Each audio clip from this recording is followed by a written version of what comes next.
எல்லாம் எங்க போய் சொல்ல.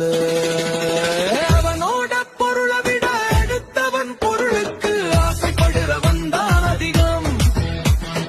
இதெல்லாம் என்ன எச்ச புத்தியோ, எங்க போய் தான் முடியும்.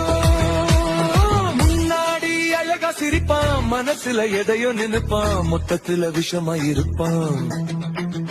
சொந்தம்னு சொல்லி கையாய கொடுப்பான், சந்தர்ப்பம் வந்தா கத்திய கழுத்துக்கே வைப்பான். உதவி கேட்டா ஒரு